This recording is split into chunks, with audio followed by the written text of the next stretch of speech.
Hello, planet Earth. Welcome to my YouTube channel. We're at IDK, my BFF Jill 730. My BFF Jill 730. I'm Preston L. Young, wishing you warm salutations and congratulations as always. You've made your way to the Buffington Post. You are invited!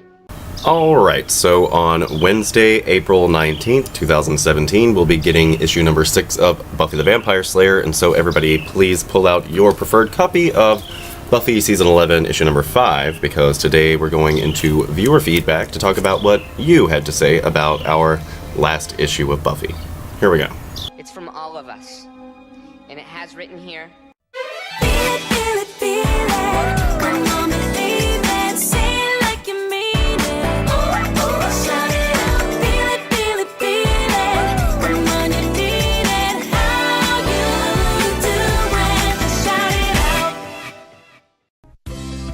This program was made possible by the Corporation for Public Broadcasting and by contributions to your PBS station from viewers like you.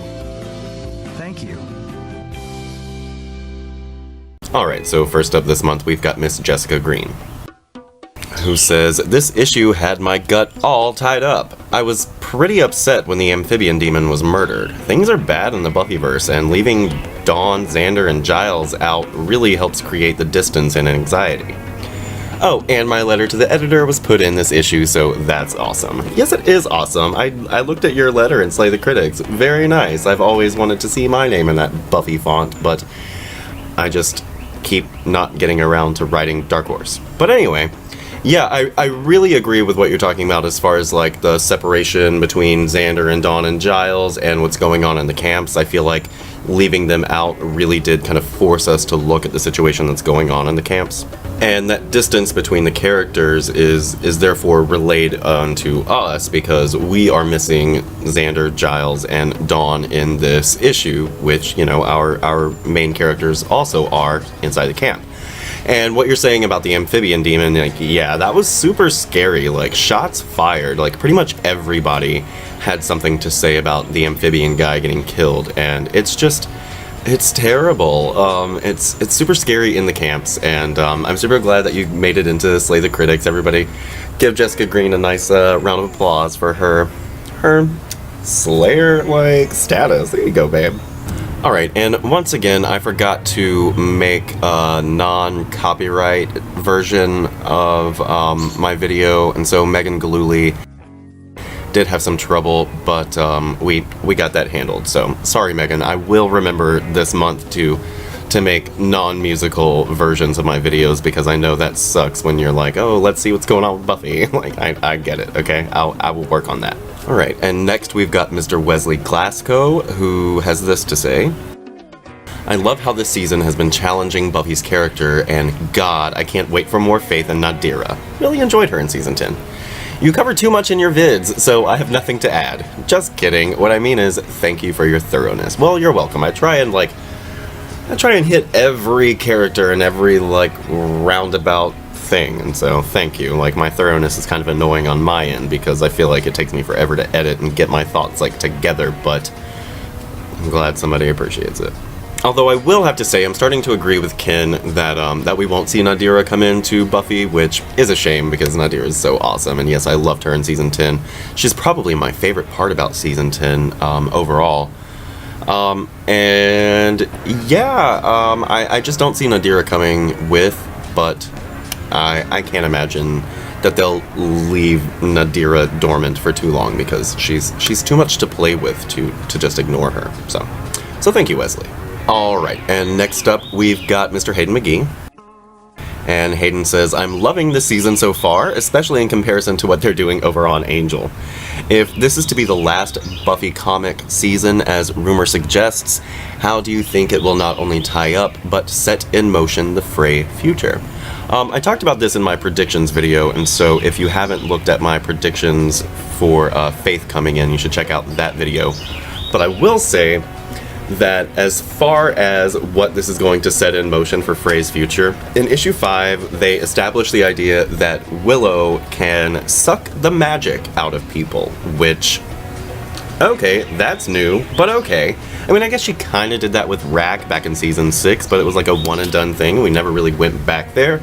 And then when Severin could do it, it was super scary and dangerous, and so that's a whole thing that I'm not, completely understanding why this whole Willow can just suck the magic out of magical beings thing never was brought up before, but okay, I'll let it be. So we're establishing that Willow can like absorb all the magic. And so this magical machine that the government seems to be making, like, I don't agree that this will be the last season, but if it is, perhaps what we're going to do is have this machine kind of like harness all of that magical energy and like kind of focus it in one, like, I don't know, like sky beam or some shit like this. And maybe what Willow will do is actually absorb all of that magic so that the government can't use it, right? And maybe that's how we get like super scary, veiny Willow way like up in Time of Your Life and Frey's timeline. Right? I think that could work. But again, I don't think this will be the last season of Buffy, but still, even if Willow were to kind of absorb all of this magic from whatever's going on with the government and Ophelia Reyes and the dragon and all the extra, if she were to absorb all of that like concentrated energy, we could still play with that for the rest of this series, which I think would be a lot of fun, and it would have some serious consequences for Willow, and it would allow for us to re-superpower Willow while at the same time giving her way more responsibility and way more angst and like darkness. You feel me? So that's a thought. And thank you, Hayden. Alright, and moving on, we've got Mr. Desi1790. And Desi says, love the Willow cover. In season 4, the government came into play at monster hunting but couldn't wrap their heads around the magic part of it. Maybe they decided to try it this time. Could be the government let loose the dragon. Great review as always. Well, I agree. I do think that the government, or at least somebody who's pulling strings within the government, let loose that dragon, because it seems like a super, like, not a coincidence. Like, Buffy doesn't believe in coincidences and leprechauns, and even though leprechauns do exist, maybe this is not a coincidence? Okay. So, yeah, I definitely think that somebody let loose that dragon, and they set this whole ordeal into motion because of the public panic that it would cause. It's like, it's conspiracy theory 101, you know what I mean?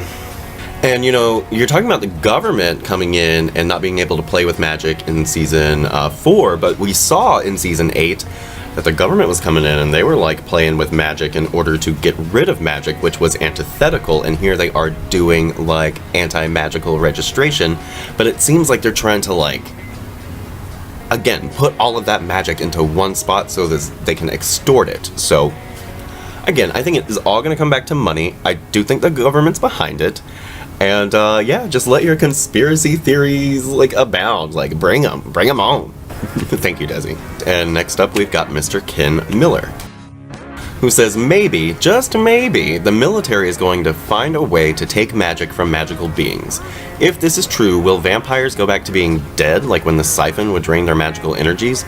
My real nitpick over this season so far is the vampire book.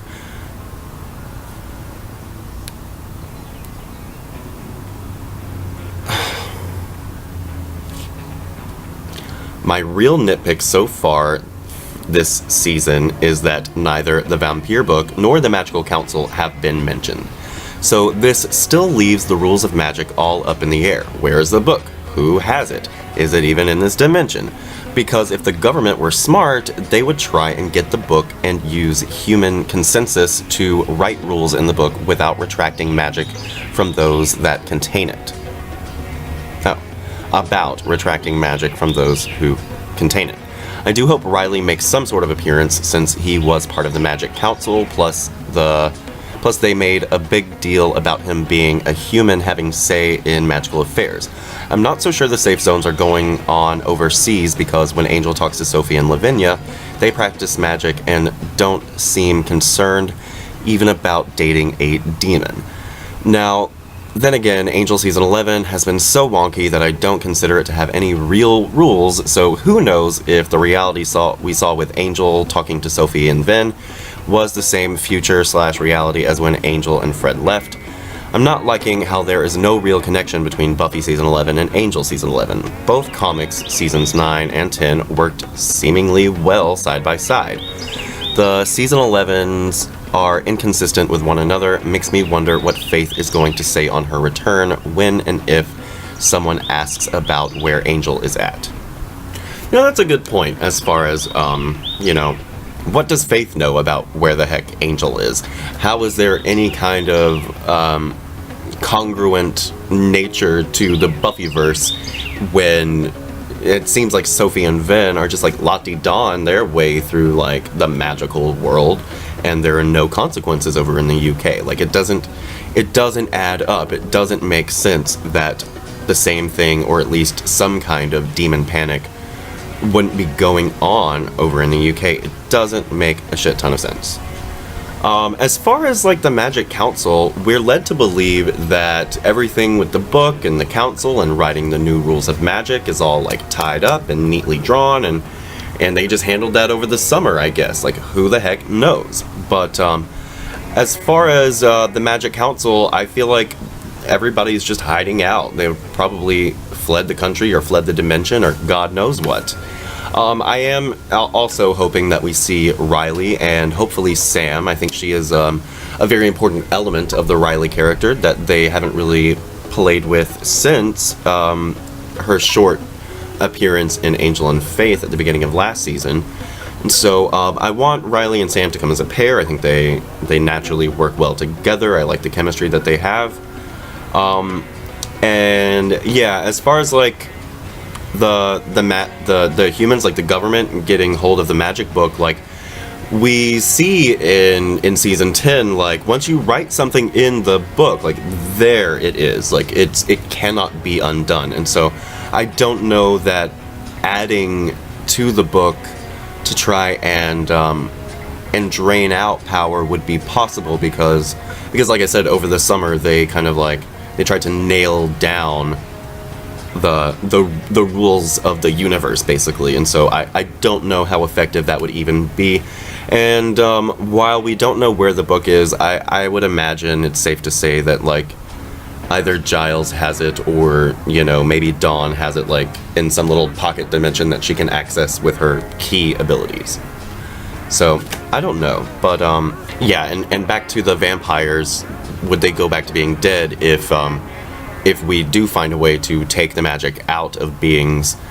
That just goes back to my whole thing. Like, if Willow is like another version of the Siphon, or at least has Siphon-like abilities, then if she tries to take the magic out of the vampires, like, how does that work? You know what I mean? So I'm right there with you. And another thing that they never really address in season 10 is whether the new like shape-shifting day vampires have souls or not.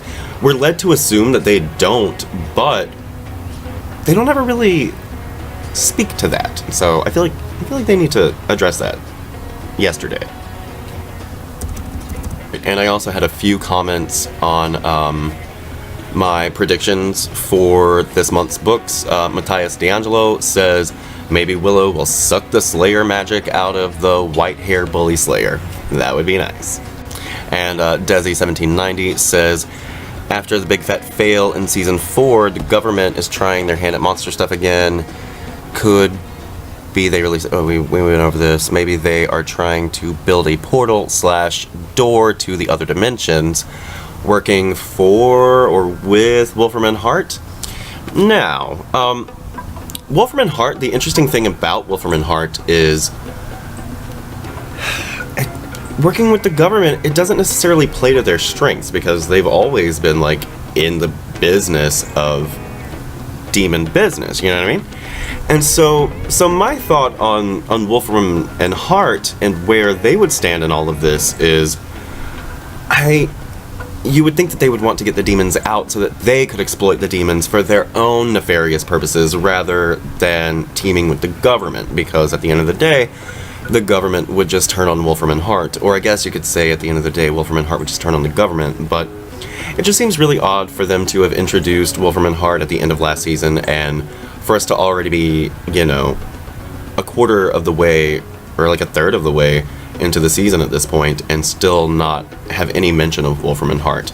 I was thinking that if anybody was going to get the Scoobies and the other demons out, it would be Wolfram and Hart, because they have a vested interest in demons and exploiting their power for their own, apocalypse. And so that's the whole thing. I do think they're trying to do something with all that fucking magic. I do think they released a dragon, and I do think that Wolfram and Hart will come in some place, and I really hope that they're on our side, because it would add to the gray of this season. Like I keep talking about, there's no lines between good and evil. There's no it's all blurred. And so if we are working with Wolfram and Hart, let's blur those lines a little bit more. We're already in the muck, you know what I mean? So that's the thing. And last, we've got Mr. Peter Oliver, who says, just sitting here thinking about what's stopping Willow from making her own reality and picking who is and isn't a Slayer/magic user. LOL, the whole Buffyverse is a mess. You're right, it's a mess, and again, this goes back to if Willow could suck up all of that power from the Majigger that they might be building. Again, we don't know what the heck they're building or what it's for. If that is the case, if Willow could suck up all that power, maybe she could just rewrite reality. Although I would think and hope that Giles and Buffy and Willow and the rest of the Magical Council would have thought about, keeping Willow in check, because that's something that they worry about, whether they're willing to admit it or not. Like, you have to think, well, let's write something in this book so that if Willow goes crazy, she can't just change reality, So that's a thing. But anyway, guys, that's all that you all had to say about this issue of, or last month's issue of Buffy. We will have Buffy Season 11 issue number 6 on Wednesday, and so I will be here either very late Wednesday or Thursday with my review for the upcoming issue, because I will be covering Angel first. Unless Angel is just so fucking terrible that I just put it off to Thursday and skip to Buffy, which, track record, that could definitely be a thing. But, yeah, that's pretty much all I've got for you guys today. I hope you're having a great 2017 so far, everybody. Again, happy Easter if you're into that. You can come back to the Buffington Post anytime for Buffy the Vampire Slayer reviews, Angel and Illyria Cruising Through Time reviews. The Leftovers is back tonight, and so if I'm not here with a review for the Season 3 premiere tonight, I will definitely be here tomorrow talking about the season premiere of The Leftovers. It's the final season. Please get on board. The Leftovers is so good. It's so good. Oh, and bring some tissues, because it's so good. But anyway, have yourself a great day today, and we'll see you next time. Bye. This program was made possible by the Corporation for Public Broadcasting and by contributions to your PBS station from viewers like you. Thank you.